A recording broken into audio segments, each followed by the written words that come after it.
আসসালামু আলাইকুম, সবাই কেমন আছেন? আশা করি সবাই ভালো আছেন। আলহামদুলিল্লাহ, আমরা আপনাদের দোয়ায় আল্লাহর অশেষ রহমতে অনেক ভালো আছি। তো যেমনটিতে আমরা দেখতে পাইছেন কিভাবে খামারে খরচ কমানো যায় সেই বিষয়টা নিয়ে আজকে আলোচনা করব। তো দেখেন, আমি অনেক সময় অনেক ভিডিও বানাইছি আপনাদের এই জিনিসটা বোঝানোর জন্য যে আপনারা যত পারেন খামারের খরচ কমানোর চেষ্টা করবেন।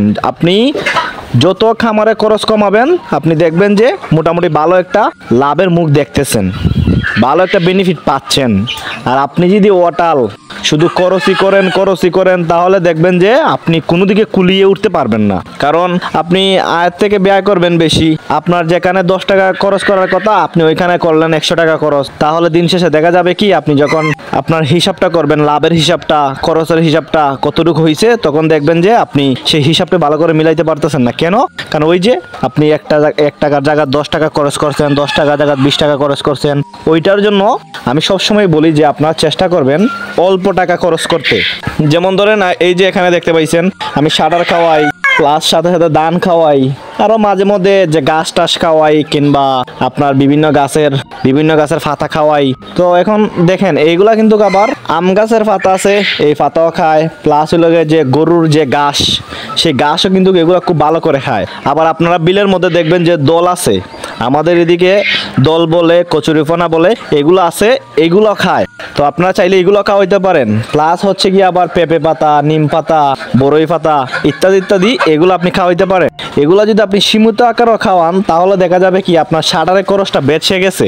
শাটার খাইতে আসলো দিনে আপনার 2 থেকে 3 কেজি। তো আপনি যদি গাছ টাছ খাওয়ান তাহলে খাবে 1 থেকে 1.5 কেজি প্লাস 2 কেজি, 1 কেজি খাদ্য আপনার বেঁচে যাবে। আর 1 কেজি খাদ্য যদি আপনার বেঁচে যায় তাহলে দিন শেষে হিসাব করে দেখবেন যে আপনার কতটুকু টাকা আয় হয়েছে। তো ওই জিনিসটা আমি বারবার বলি, কারণ আমি বারবার বলি যারা নতুন তারা কিন্তু নতুন অবস্থায় খরচটাকে নিয়ন্ত্রণ করতে পারে না। আর নিয়ন্ত্রণ করতে না পারার কারণে কিন্তু তাদের প্রচুর একটা লসের সম্মুখীন হতে হয়।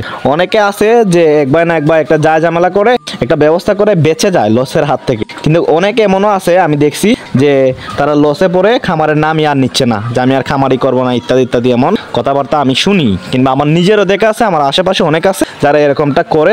নতুন অবস্থায় শখ করে খামার দেয়, তারপর দেখা গেল কি খামার দেওয়ার পর ভালো করে পরিকল্পনা করতে পারে নাই, আয় থেকে ব্যয় করে ফেলছে বেশি, যার কারণে শেষ পর্যায়ে সে দেউলিয়া হয়ে খামারি ছেড়ে দিছে। তো আপনাদের এমন দশা যাতে না হয় সেই জন্য আমি আগে থেকে আপনাদেরকে বলে রাখি, সাবধান করে রাখি। আপনারা এরকম বোকামির হাত থেকে বাঁচতে গেলে আগে থেকে আপনাকে খরচের দিকটা নিয়ন্ত্রণ করতে হবে। আপনি শাটার খাওয়াইতেছেন ভালো কথা, শাটারের পাশাপাশি আপনি অন্যান্য খাদ্য খাওয়ান যাতে আপনার খরচটা কমে আসে। তাহলে দেখবেন যে মাশাআল্লাহ আপনার ভালো একটা বেনিফিট হচ্ছে, কিংবা আপনি 2 টাকা অর্জন করতে পারতেছেন, ফ্যামিলির হাতে 2 টাকা ধরে দিতে পারতেছেন। তখন আপনিও খুশি, আপনার খামারও ভালো থাকবে, সুস্থ থাকবে, প্লাস আপনার মন মানসিকতা ভালো থাকবে, প্লাস আপনার পরিবারের মানুষও অনেক হ্যাপি থাকবে। তো যেই খামার করবেন ভালো করে বুঝে শুনে করবেন। আর শাটারের ব্যতীত শাটার কিন্তু আপনার রেগুলার খাওয়ানি লাগবে। আপনি এমন না যে আপনি অন্যান্য জিনিস খাওয়াইতে গিয়া তারপর শাটার খাওয়ানো বাদ দিয়ে দিলেন, ওইটা হবে না।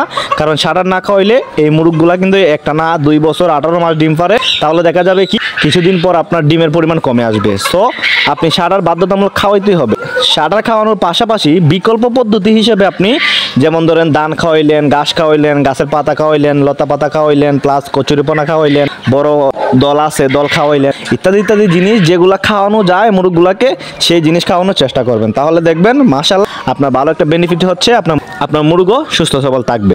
আর বিশেষ করে আপনি যতটুকু পারেন মুরগের যদি কোনো রোগ ব্যাধি হয় তাহলে ওষুধ না খাওয়াইয়া আপনি চেষ্টা করবেন যে প্রাকৃতিক উপায়ে সেই রোগটাকে সংশোধন করার। কারণ ডিম ফারা মুরগিকে যখন আপনি ওষুধ খাওয়াবেন তখন দেখবেন যে আপনার মুরগির ডিমের পার্সেন্টেজ কমে আসবে। আর ডিমের পার্সেন্টেজ যদি কমে আসে তাহলে কিন্তু আপনার লাভের দিকটা আস্তে আস্তে কমে আসবে।